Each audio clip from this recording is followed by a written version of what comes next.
कल के मैच का कहाँ लगा आपको? एक स्टेज पे हमने देखा कि स्टैलियंस ये मैच जीतते हुए हो रहे थे, फिर अचानक से पांसा पलटा। कौन सी ऐसी विकेट थी जिसके बाद लगा कि जनाब मैच अब हाथ से गुजर गया? जी हमजा, कल हम जब शो में बैठे तो हमने ये बात की थी कि जो 50 ओवर में चेज़ करने का मेथड होता है उसमें कहीं ना कहीं को कमी नज़र आ रही है इस टूर्नामेंट के अंदर, और उसी रिवायत को बरकरार रखा गया है। कल स्टालियंस की जानिब से एक मौके पर बिल्कुल ये लग रहा था कि ये मैच अब जो है वो तकरीबन स्टालियन इस पोजीशन में आ चुका है कि यहाँ से अगर वो क्लेवर खेलें और अगर वो केयरफुल इस चीज़ों को लेकर चलें तो वो इसको विन कर सकते हैं। जब हुसैन तलत और तैयब ताहिर क्रीज पर मौजूद थे, लेकिन मेरा ख्याल है कि जिस तरह से हमने पहली इनिंग कल एनालाइज़ किया था, बल्लेबाजों के जो शॉट सिलेक्शन है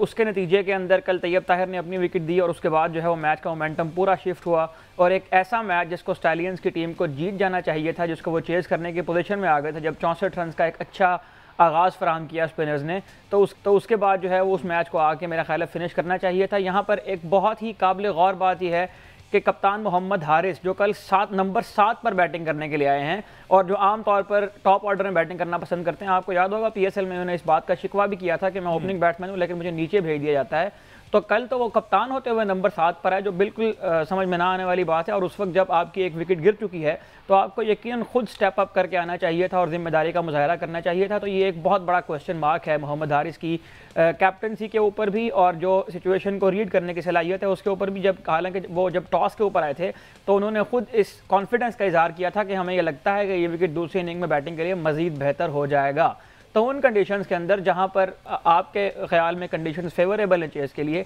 आपको खुद बैटिंग के लिए तशरीफ़ लाना चाहिए था। लेकिन मेरा ये ख्याल है कि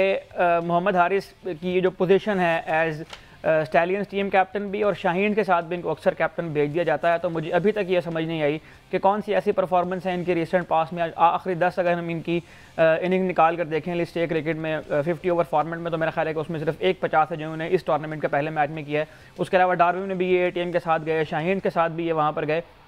तो कोई ऐसी कारकर्दगी इनकी प्रीवियस पास के अंदर भी नज़र नहीं आ रही है जिसकी बुनियाद पर इनको मुस्तकिल टीम के साथ न सिर्फ कैरी किया जा रहा है बल्कि इनको कप्तान भी बनाया जा रहा है। और मैं अगर आपको यहाँ पर बताऊँ तो इनकी जो एवरेज है लिस्ट ए क्रिकेट के अंदर वो भी सिर्फ 28 की है डोमेस्टिक में, जो कि इस कैलिबर के प्लेयर के लिए मेरा ख्याल है कि एक सवालिया निशान है और उसको कप्तान बनाया हुआ है। अच्छा, ऑन दी अदर हैंड हमने देखा कि यासिर खान ने 39 रन की अच्छी इनिंग्स खेली, स्टार्ट अच्छा मिल गया 27 रन की माजने के लिए, और स्टार्ट में जिस तरह के स्ट्रोक्स लग रहे थे मजा आ रहा था मैच देखने का, पता चल रहा था कि ये फिनिशिंग की तरफ जाएगा स्टार्ट से ही जिस तरह की क्रिकेट खेली गई। अच्छा, हुसैन तलत ने थ्रू आउट द टूर्नामेंट जो है ना वो अब बिटन पीसेज की सूरत में, अब देखें कल भी उन्होंने 32 रन की इनिंग्स खेली है, अब बहुत ज्यादा अप टू दी मार्क नहीं रहे, लेकिन हुसैन की जो परफॉर्मेंस है इस पर गौर व फिक्र किया जा सकता है। देखिए हुसैन तलत जो है वो मेरा ख्याल है कि काफ़ी, अगर हम स्टैलियंस की एक टीम को देखें, उस स्क्वाड को देखें, तो काफ़ी सारे ऐसे प्लेयर हैं जिनके मुकाबले में वो यकीनन स्टैंड आउट करते हैं। हुसैन तलत ने इस टूर्नामेंट की सबसे बड़ी पार्टनरशिप लगाई है तैयब ताहिर के साथ, जो 157 रन पर मुश्तमिल थी। हुसैन तलत जो है वो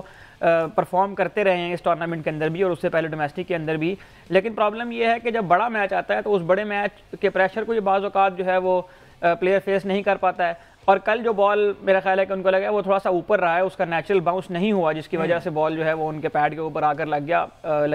अनलकी रहे वो कल के मैच के अंदर। लेकिन आपकी बात बिल्कुल दुरुस्त है कि अगर आप इतना तजर्बा रखते हैं अपनी बैक के ऊपर, तो इस सिचुएशन के अंदर आपको, जिस तरह से मैंने मोहम्मद हारिस के बारे में बात की है, ये 2 तजर्बाकार प्लेयर थे, तैयब ताहिर भी एक तजर्बाकार प्लेयर हैं, इन प्लेयर्स को जो है वो स्टेप अप करना चाहिए था। और ये जो मिडिल ऑर्डर ने कल गैर जिम्मेदारी का मुजाहरा किया है, मैं ये समझता हूँ कि इसकी वजह से स्टालियंस की टीम जो है वो इस चीज़ को हासिल करने में कामयाब नहीं हो पाई। तैयब ताहिर ने भी पाकिस्तान की तरफ से भी, हमें याद होगा एशिया कप की वो परफॉर्मेंस इंडिया के अगेंस्ट, मेरे ख्याल एशिया उसे पाकिस्तान शाहीन की इमर्जिंग एशिया कप के लिए जहाँ पर वहाँ पर बड़ी आउटस्टैंडिंग परफॉर्मेंस दी थी। तैयब ताहिर को उस तरह से मौके, मेरा ख्याल है कि उनको ग्रूम करने की मजीद ज़रूरत है, उनको बहुत से अपॉर्चुनिटीज़ मिल गई हैं, लेकिन बात फिर वो ये अगेन जी, बहुत से कल नए चेहरे हमें देखने में मिले दोनों टीम्स की जानिब से। आप कप्तान बाबर आजम की कमी कहीं ना कहीं महसूस की गई, ना कि इस टीम के कप्तान, वाइट बॉल के वैसे कप्तान जो हैं उनकी कमी महसूस की गई है। वो चूंकि स्क्वाड में नाम आ गया टेस्ट सीरीज़ में तो वो सारे के सारे चले गए वहाँ पर, 5 से 7 खिलाड़ी जो हैं, तो वो कमी महसूस की गई। और ये वही बाबर आजम, पहले भी इस तरह के सिनेरियो में स्टैलियंस की टीम आई, बाबर आजम ने स्टैंड आउट किया, वहाँ पर खड़े रहे, सिचुएशन के अकॉर्डिंग खेले, सेंचुरी भी बनाई वहाँ पर, और ये सारी सूरत हाल। तो बाबर की कमी महसूस तो हुई होगी, क्योंकि बहुत सी ऐसी इंस्ट्रक्शंस बाबर की तरफ से भी दी जाती थी जो टीम की फेवर में रहती थी।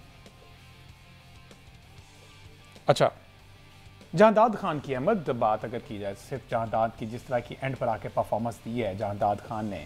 उस पर क्या कहेंगे? वैसे टेप बॉल के बैटर बॉलर कहा जाता है उन्हें। जी, जहादात खान के ऊपर हमने पहले ही बात की है। इस टूर्नामेंट में एक अच्छी चीज़ देखने में आई है कि उनको नए बॉल से जो है बॉल करवाया गया है पहली मरतबा, और नए बॉल के साथ उन्होंने बहुत शानदार कारकर्दगी का मुजाहरा किया है। पाकिस्तान क्रिकेट टीम के भी हालात को अगर हम देखें तो हमें शाहीन शाह अफरीदी इस बारे में बहुत पॉपुलर थे कि वो शुरू में आते थे और ब्रेक थ्रू देते थे नए बॉल के साथ, लेकिन जब वो सिलसिला रुक गया तो अब हमारे पास कोई उसकी रिप्लेसमेंट जो है वो नज़र नहीं आ रही है। ठीक है, तो एक अच्छी एडिशन जहादात खान, लेकिन जिस तरह से आपने ग्रूम करने की बात की है, मैं ये ज़रूर इसमें ऐड करता चलूँ कि कल जिस प्लेयर ने स्टैंड आउट किया है वो अहमद दानियाल हैं, जिनको कल मैन ऑफ द मैच भी मिला है। लेकिन अहमद दानियाल के भी अगर हम फर्स्ट क्लास के मैच देखें तो वो सिर्फ 8 फर्स्ट क्लास ठीक है अहमद, इस पे फर्दर करते हैं।